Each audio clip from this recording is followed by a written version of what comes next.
The alarm didn't go off because there was no alarm.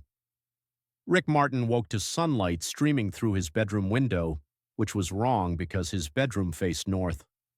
His neck ached from an angle that made no sense. He blinked, disoriented, and realized he was on the couch, his couch, in his living room. Then he heard it, the soft clink of ceramic against granite, the quiet hiss of a coffee maker he knew he hadn't turned on. He turned his head slowly, every muscle protesting, and froze completely. A woman stood in his kitchen, tall, composed, wearing a white dress shirt that definitely belonged to him. Her dark hair fell loose around her shoulders, slightly disheveled in a way that suggested sleep. She was pouring coffee into his only decent mug, the one without chips on the rim. She must have felt his stare because she turned, met his eyes, and smiled. Small, controlled, almost amused. "Good morning," she said, her voice carrying the kind of calm that came from boardrooms and negotiations. "You really don't remember last night, do you?" Rick's mind raced through possibilities, each one more alarming than the last. He opened his mouth, closed it, tried again. "Wait, who are you?" She set the coffee mug down slowly, deliberately, her movements precise. "The woman whose life you saved." She paused, letting that sink in. "And whose company currently holds the mortgage on this house." Rick remained frozen, his heart hammering against his ribs. Behind him, down the short hallway, he heard the unmistakable sound of his daughter's door creaking open. Small feet pattered across the floor. "Daddy?" Maya's voice carried that particular quality of 7-year-old curiosity mixed with concern. "Why is there a fancy lady in our kitchen?" The woman looked at Maya, then back at Rick. Her eyes held layers he couldn't read yet. Secrets, history, something that looked almost like vulnerability beneath the polish. "We need to talk, Rick," she said quietly. His name sounded different in her mouth, like she'd earned the right to use it. Rick Martin was 36 years old, and his hands always carried traces of paint no matter how hard he scrubbed. Once those hands had held brushes for art galleries and private commissions. Once he'd been the kind of painter who got written about in weekend culture sections, whose work sold for amounts that made his parents finally stop asking when he'd get a real job. That was before Maya, before Emma, before everything changed. Emma had been a photographer, brilliant and reckless in the way artists often are. They'd met at an exhibition opening, argued about the relationship between color and emotion, and fallen into the kind of love that felt like its own creative act. Maya arrived 2 years later, perfect and screaming, and for a while they'd managed to balance parenthood with their respective careers. Then came the assignment Emma couldn't refuse, a documentary project in a region experiencing civil unrest. The official report used words like wrong place and unfortunate timing. What it meant was that Maya was 3 years old when she stopped asking when Mommy would be home, and Rick was alone with a toddler and a grief so profound it felt like drowning. He'd tried to keep painting. God, he'd tried. But every canvas mocked him with its emptiness. The galleries that had once courted him gradually stopped calling. He'd sold the house Emma had loved and moved to this smaller place on the edge of town, and he'd become a house painter, not an artist, a tradesman. The work was steady, if not inspiring. It paid for Maya's school supplies, her soccer league fees, the endless stream of growing out of clothes. They lived simply but carefully. Every Thursday night, weather permitting, they sat on their back porch and he taught her about art. Not painting, he couldn't face that yet, but color theory, composition, the way light transformed ordinary things into something worth seeing. At night, after Maya slept, Rick sat in the living room that doubled as his bedroom and felt the specific loneliness of single parenthood. The knowledge that he was both too much and not enough, until last night. Susan Clark, at 38, had built an empire on other people's failures. That's how the business press described it anyway. As CEO of Meridian Capital Group, she specialized in acquiring struggling properties, distressed assets, portfolios that other firms had written off as lost causes.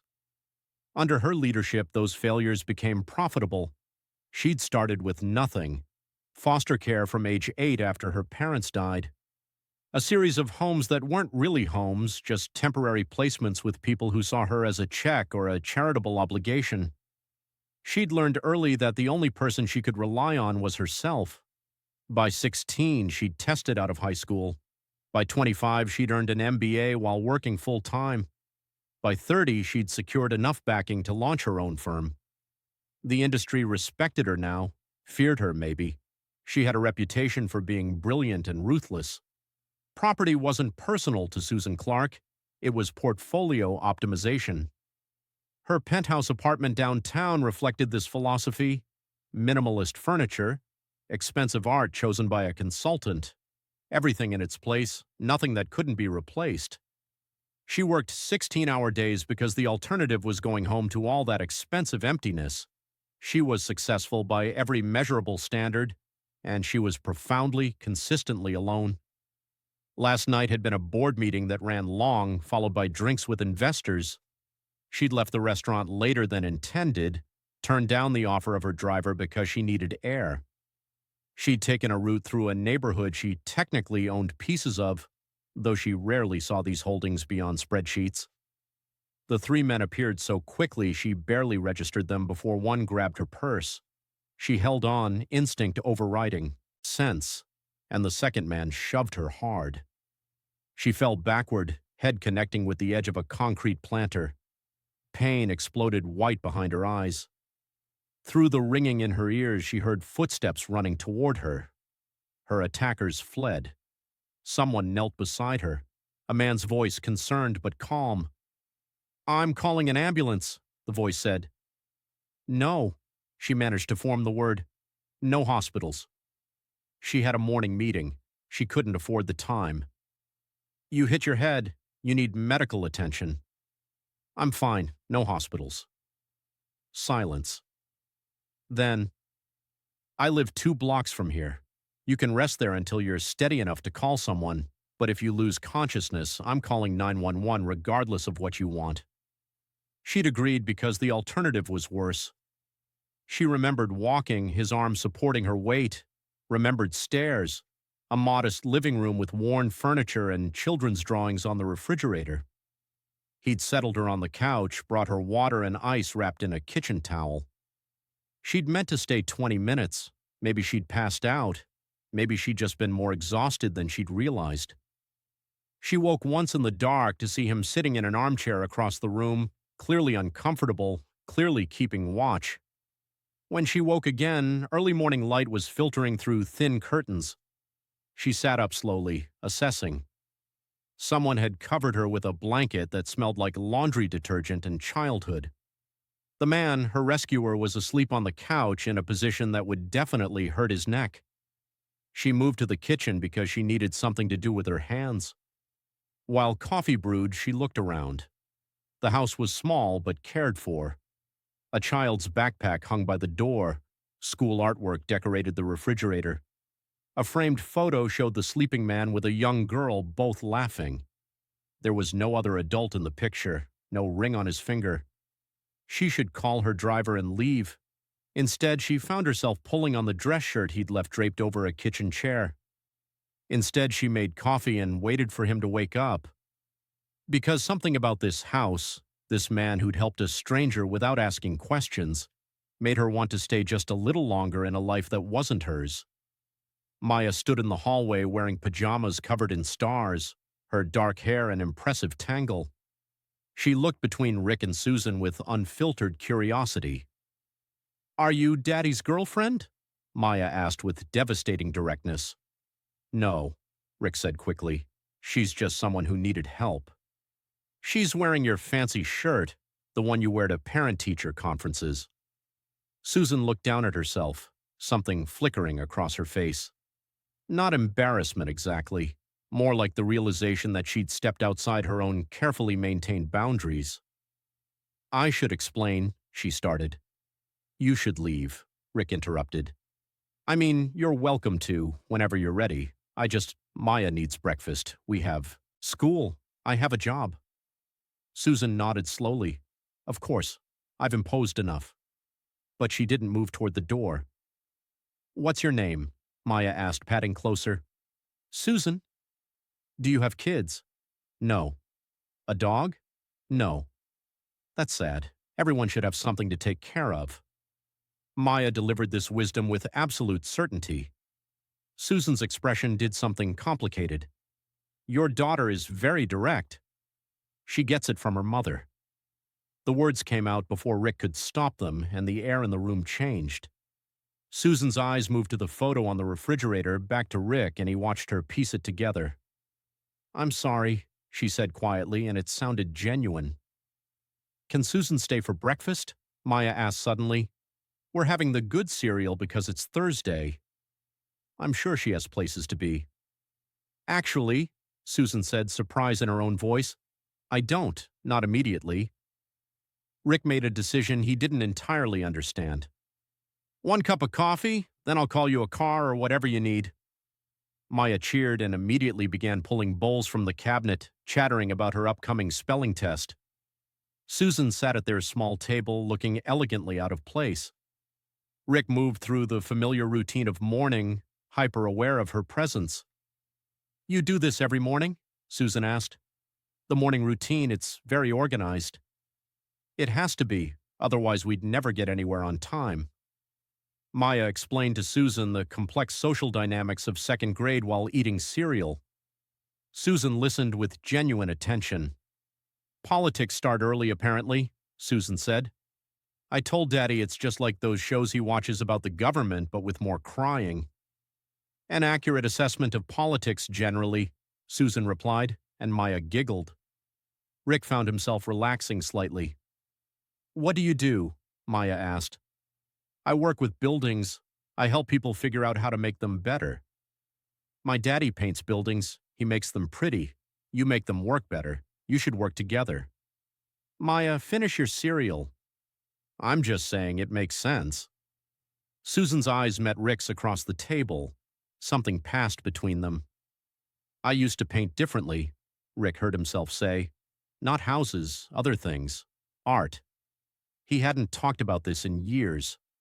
Susan leaned forward slightly. What changed? Life did. He stood abruptly, began clearing dishes. We should get moving.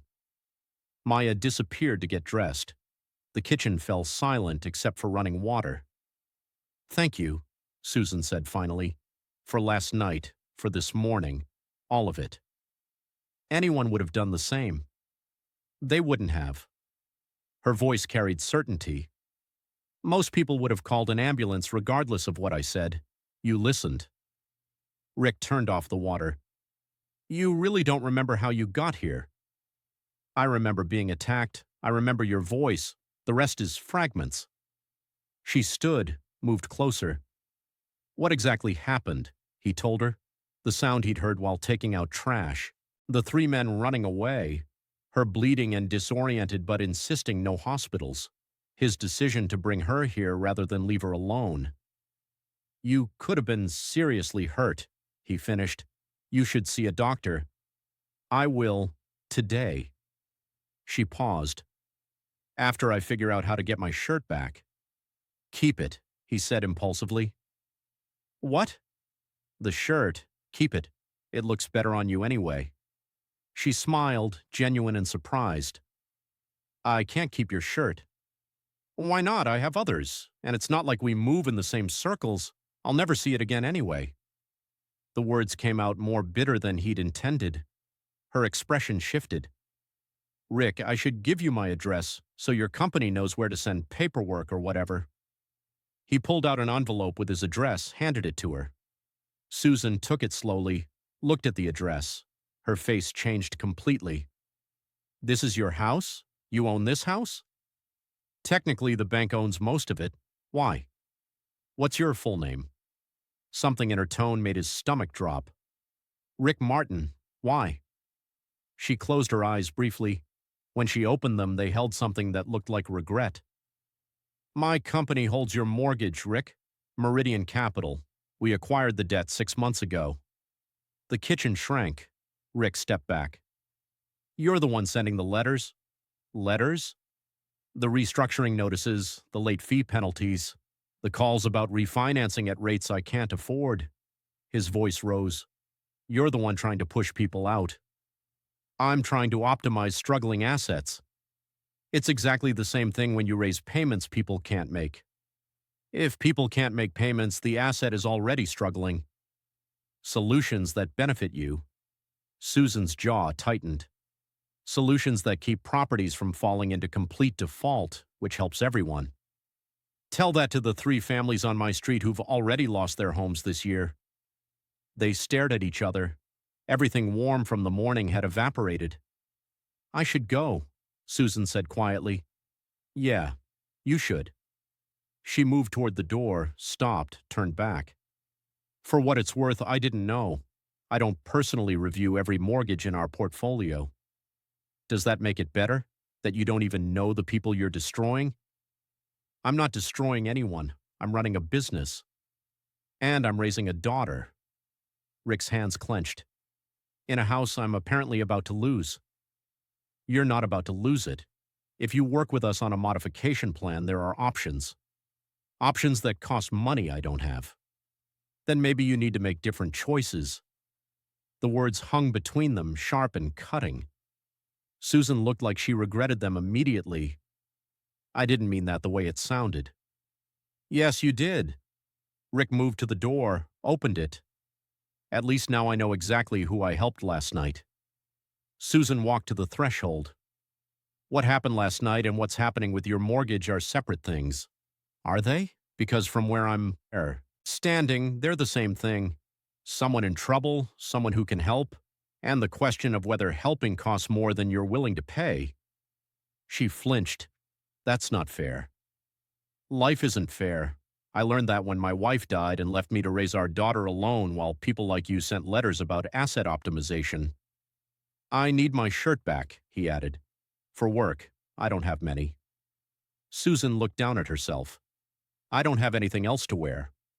There's a bathroom down the hall. Your blouse is on the chair. She walked past him without another word.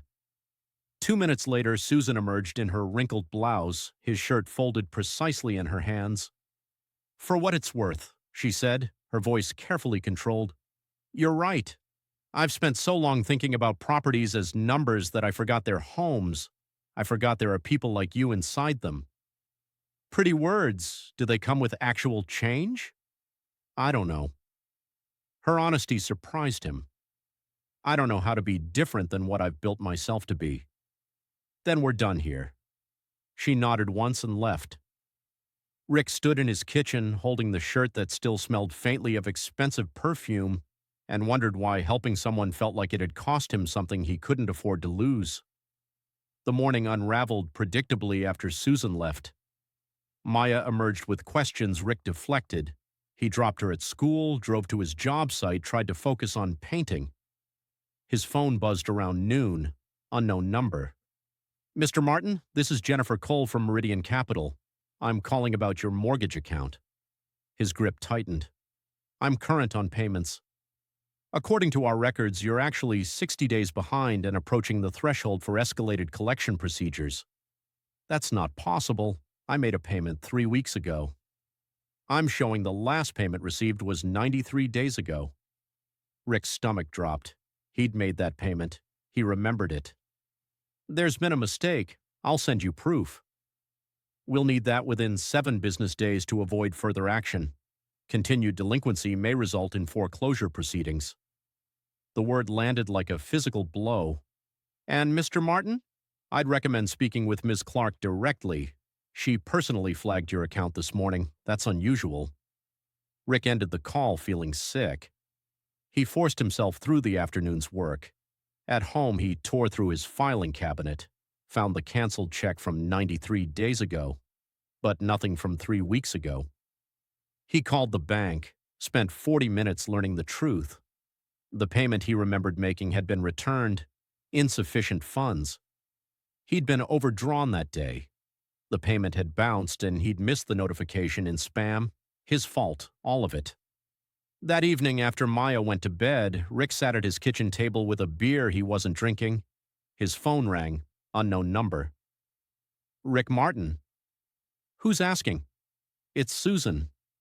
Silence. He should hang up. How did you get my number? It's on your mortgage application. Her voice was different, tired, less certain. I saw that Jennifer called you today. She did. Apparently I'm about to lose my house because I screwed up a payment. You're not going to lose your house. That's not what your employee said. He heard her exhale. Rick, I looked at your file. Actually looked at it. You've never missed a payment until recently. One bounce payment doesn't erase years of reliability. Then why is your company threatening foreclosure?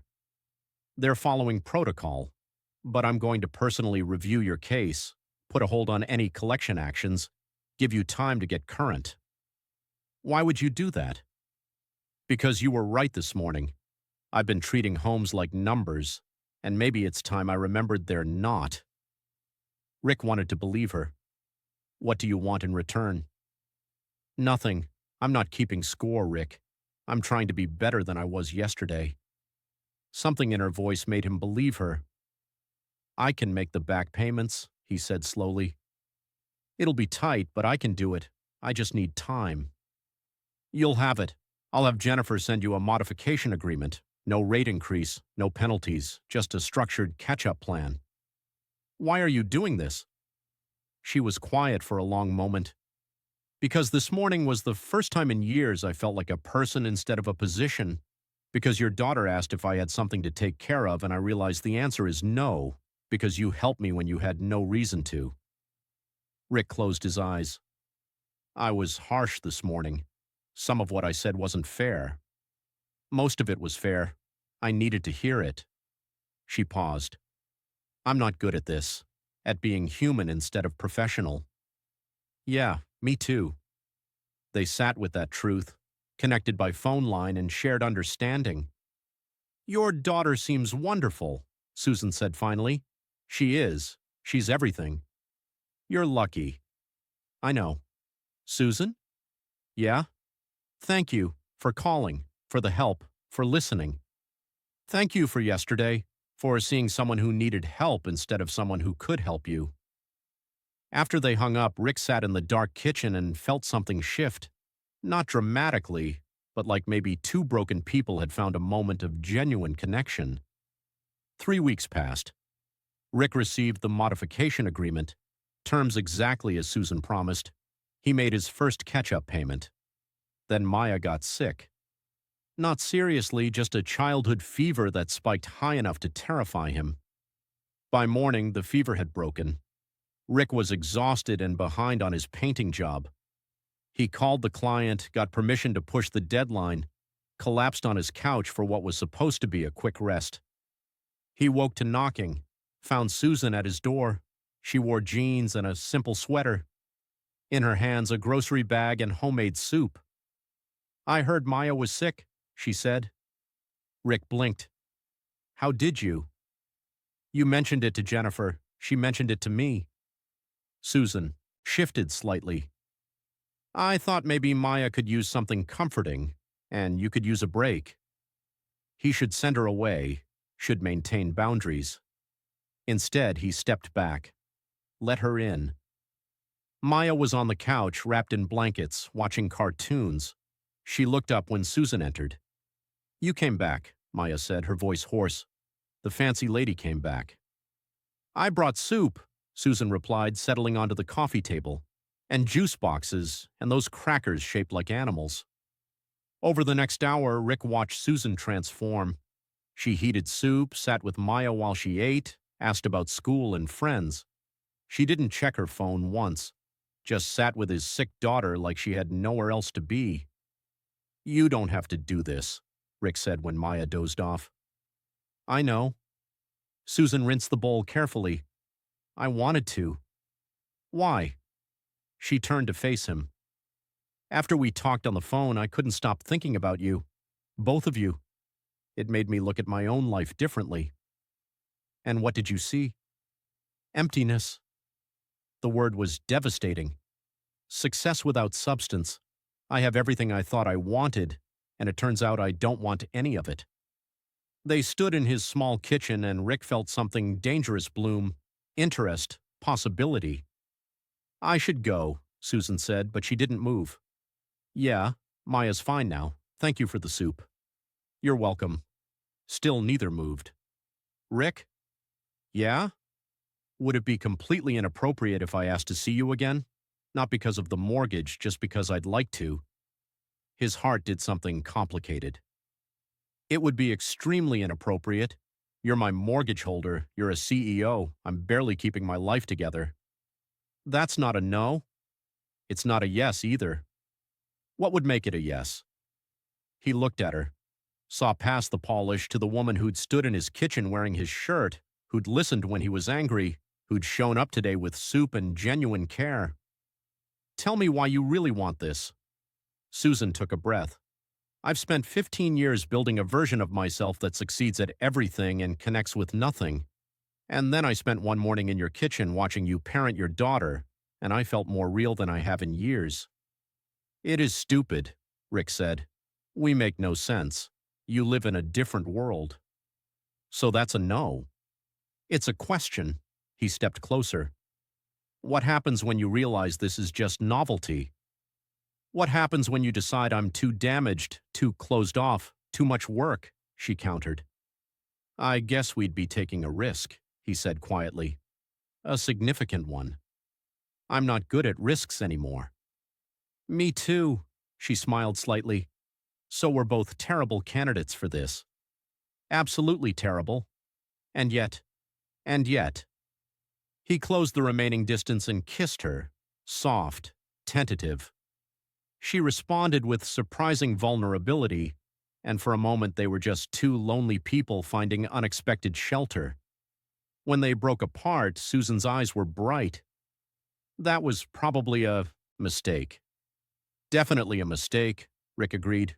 We should be practical. Absolutely. But she kissed him again, and this time it carried more certainty. They were interrupted by Maya's sleepy voice. Are you kissing? Because that's what people do when they like each other. Rick pulled back, his face flushing. Susan laughed, a real sound that transformed her face. Your daughter doesn't miss much. I should really go now, Susan said, before I do something else impulsive. Like what? Like asking if I can come back tomorrow, like completely upending my life for something that makes no logical sense. That would be impulsive. Terrifying, but maybe worth it. After she left, Maya propped herself up, looking far too alert. She likes you, Daddy. Maybe. Definitely. Do you like her back? Did he? He barely knew Susan, but he also knew how she'd looked at Maya with genuine care, how she'd admitted her own emptiness, how it felt when she kissed him, like maybe he was someone worth choosing. I might, he admitted. Good. She needs someone to take care of. I told you everyone does. 1 month later, Susan showed up with paint samples and a proposition. He answered the door, covered in paint himself. She stood looking determined and nervous. I have a business proposal, she announced. That's a romantic greeting, he replied, smiling. They'd fallen into something over the past weeks, not quite dating traditionally, but not just friends. She came for dinner twice a week. They talked late into the night, trading histories, learning each other's damage. Hear me out. She spread paint samples on his coffee table. I've been reviewing Meridian's property portfolio. We own 43 residential properties in the city. Most need work. Okay. What if instead of squeezing these properties for maximum profit, we invested in them properly? Renovations that benefit the people living there. She looked at him intently. And what if we hired someone to oversee the work? Someone who understands both construction and the human side of housing. Rick's heart started beating faster. Susan, I'm talking about creating a position, Director of Residential Improvements, salary, benefits, budget to hire subcontractors. She paused. I'm offering you a job. You can't do that.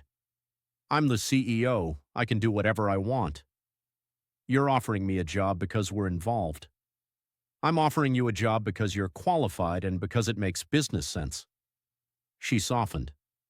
And yes, because you've made me see my own company differently.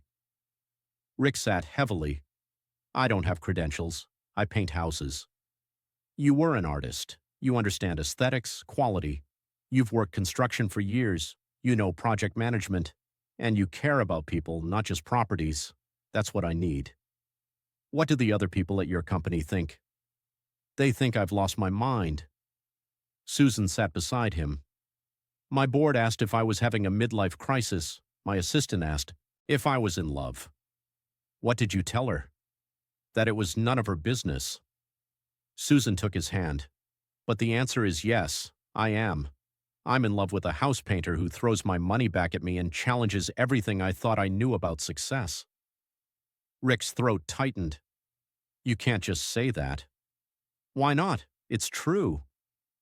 Because now I have to say it back, and I'm not good with words. So show me. He kissed her instead, trying to communicate everything he couldn't articulate, how she'd become essential, how Maya asked about her constantly, how for the first time since Emma died, his life felt like it was expanding instead of contracting. When they broke apart, Susan's eyes were wet. Is that a yes to the job? On one condition. Rick's mind was racing. You do this because it's right for your company, not because of me. If we don't work out, the job stands on its own merits. Deal. She didn't hesitate. Anything else? I want to hire people from this neighborhood, people who need work. I love that. And I want to start with this house, do it right, show what's possible. Susan smiled. Your house is already off the foreclosure list. I had it transferred to a different division weeks ago. No conflict of interest. You did that? Right after the soup incident. Rick laughed. The soup incident had become their shorthand. There's one more thing. Tell me. He took a breath. Maya's been asking when you're going to move in. Susan froze. Rick. I told her it's too soon, but I also told her that someday, maybe if things kept going well, it might happen. And she asked why wait if we already know. What did you say? That I'd think about it. He met her eyes. I'm still thinking about it. That's too fast. Way too fast. We've known each other 2 months. Barely. It's insane.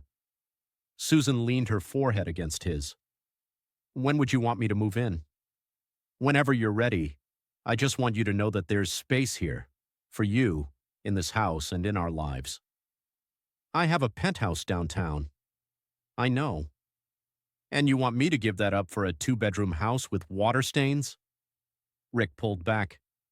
I want you to have a choice. I want you to choose something messy and imperfect and real, but only if you want it. Susan started laughing, really laughing. What? Rick asked. I already gave notice on the penthouse 2 weeks ago. His heart stopped. You what? I gave notice. I bought furniture that would fit in a normal house. I've been looking at places in this neighborhood. She wiped her eyes.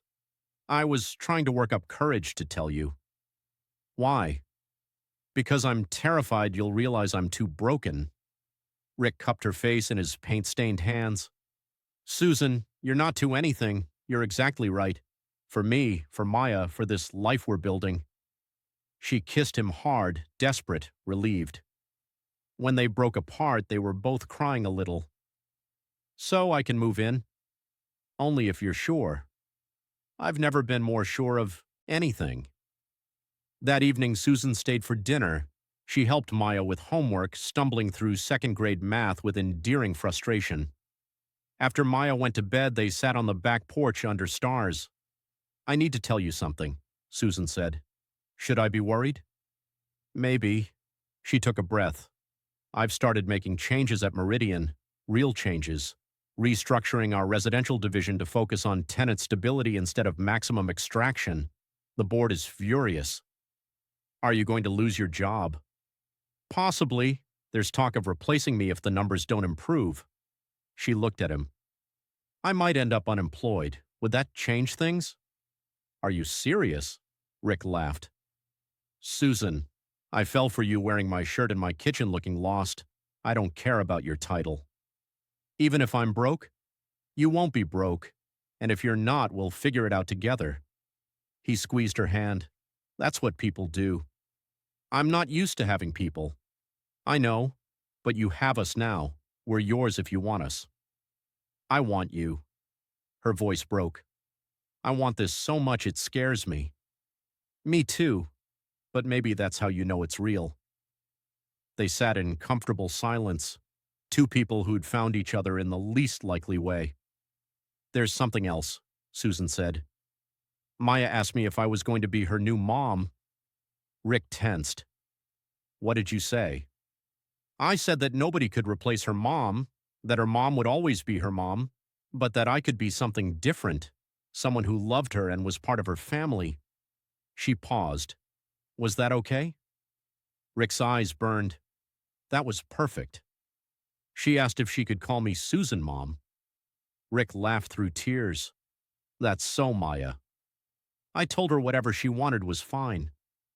You're part of both our lives now, permanently. He turned to face her fully. I know we're doing this backward, moving too fast, but I don't care. I want you here. I want that too. Susan's smile was radiant. I want all the boring, normal things I've never had. You'll get them. Soccer games and school projects and endless negotiations about bedtime. Perfect. They kissed under the stars, sealing promises neither had expected to make, building something improbable from the ruins of their separate loneliness. Inside, Maya's nightlight glowed. Tomorrow, Susan would make her first official breakfast as part of their household. Next week, she'd start transforming Meridian's properties. Next month, she'd officially move in. And somehow, impossibly, it would all work, because they'd chosen each other, because love wasn't about perfect timing or logical sense. 6 months later, Rick stood in front of a newly renovated property. The house gleamed with fresh paint, new windows, a porch that no longer sagged. Inside, a family was moving in, parents crying because they'd been able to afford staying after Meridian's restructuring. Susan stood beside him, professional and composed in a way that no longer intimidated him. He knew the woman beneath, now, knew she sang off key in the shower and couldn't cook and cried during animated movies. This is number 12, she said quietly. 12 properties renovated this quarter. The board's still angry? Furious, but the positive press is making them reconsider. She smiled. Turns out people like companies that don't destroy communities. They'd become partners in more than just life. Rick oversaw all of Meridian's residential improvements now, building a team from the neighborhoods they served. The work was meaningful. He came home tired but satisfied, and he was painting again. Not houses exclusively, but canvas. Late at night, he'd set up in their converted garage and create. Susan had insisted on hanging his pieces throughout the house. At home, Maya burst through the door already talking. Susan, Mom, Daddy, guess what happened at school? She launched into an elaborate story while Susan listened with the attention she used to reserve for board meetings. Rick watched them together and felt gratitude so profound it was almost painful.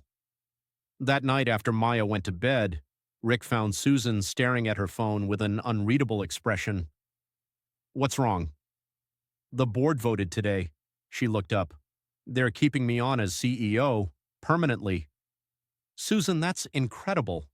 There's a condition. Her voice was careful. They want me to scale the residential program, roll it out to all our properties across 5 states. It would mean travel, long hours. But you'd get to help more people. Yes, but I'd have less time here, with you and Maya. She looked genuinely torn. I don't know if I can do both. Rick sat beside her, taking her hand. What do you want to do? I want both. I want to build this company into something that matters, but I also want to be here for soccer games and homework. So we make it work. We figure out balance. He smiled. That's what people do. I'm still learning how to be people. You're doing pretty well so far. He kissed her forehead. Take the expansion. We'll figure out the rest. You're sure? I'm sure. That night they made love with desperate tenderness that comes from recognizing how easily they could have missed each other. Afterward, tangled together, Susan whispered, "I need to tell you something." Should I be worried? I've been talking to lawyers about adoption, about formally adopting Maya. She propped herself up. Only if you want that. Only if Maya wants that. But I want her to know I'm committed, that she's mine as much as she's yours. Tears ran down Rick's face. She'd love that. She's been asking me if Susan Mom is forever. I'm forever. Susan's voice was fierce. Both of you. This is my family now, my home, everything I didn't know I needed. They held each other in the dark, building promises out of whispered words and shared breath. Two people who'd learned that sometimes love didn't arrive with fanfare. Sometimes it came wearing your shirt, asking for coffee, transforming your life, one breakfast at a time. 1 year after that first morning, they held a small ceremony in their backyard. Not a wedding, though that would come later. An adoption celebration. Maya stood between Rick and Susan, holding both their hands while a judge made everything official. Friends from the neighborhood filled the yard. Employees from Meridian who'd embraced the company's transformation. Maya's teacher who'd watched this unconventional family form with quiet approval. When the judge finished, Maya looked up at Susan with absolute seriousness. "Does this mean you're stuck with me now?" "Completely stuck," Susan confirmed. "Forever and ever, no takebacks." "Good, because I'm keeping you." The simplicity of it, the absolute certainty in a child's voice made everyone laugh through tears. Later, Rick pulled Susan aside while Maya entertained guests with increasingly elaborate stories. "You know what I was thinking about today?" "What?" "That morning, when I woke up and saw you in my kitchen, I was so angry when I found out who you were. I thought the universe was playing a cruel joke. And now? Now I think it was giving us both exactly what we needed. I needed someone to remind me that I was more than just a struggling single father. You needed someone to remind you that success isn't measured in profit margins." He touched her face gently. "We saved each other." "You saved me first," Susan corrected. "From more than just those men, from the life I was living. And you saved me from giving up on anything beyond survival." They kissed while their daughter played and their friends celebrated, and their impossible life continued unfolding. Two people from different worlds who'd built a bridge between them, two broken pieces that had somehow formed something whole. That night, the three of them sat on their back porch under familiar stars. Maya had insisted on staying up late, claiming it was a special occasion. Susan had agreed immediately, her strict rules dissolving in the face of genuine joy. "Tell the story again," Maya demanded, "about how you met." Rick and Susan exchanged glances. They'd told this story dozens of times, but it never got old. "Well," Rick started, "I heard someone who needed help. And I was too stubborn to go to the hospital," Susan continued, "so Daddy brought you home." "He did. Best decision anyone ever made for me." "And then you fell in love." Maya stated this as fact, not question. "Eventually," Rick said. "First we fought about money and houses and what makes people valuable. But you figured it out." "We did, because your dad taught me that kindness matters more than profit, and I taught him that it's okay to let people help you sometimes. And now we're a family." Maya's voice carried absolute contentment. "Now we're a family," they agreed together. They sat in comfortable silence, three people who belonged to each other, who'd found home not in a place but in each other's presence. Rick thought about the man he'd been a year ago, exhausted, resigned, convinced his life would remain a narrow channel of survival and responsibility. He'd been wrong. Life could expand, love could arrive unexpectedly. Second chances existed for people brave enough to accept them.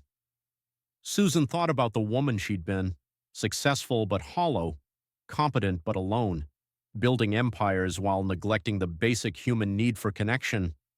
She'd been transformed by paint-stained hands and a child's wisdom and a man who'd seen her when she'd forgotten how to see herself.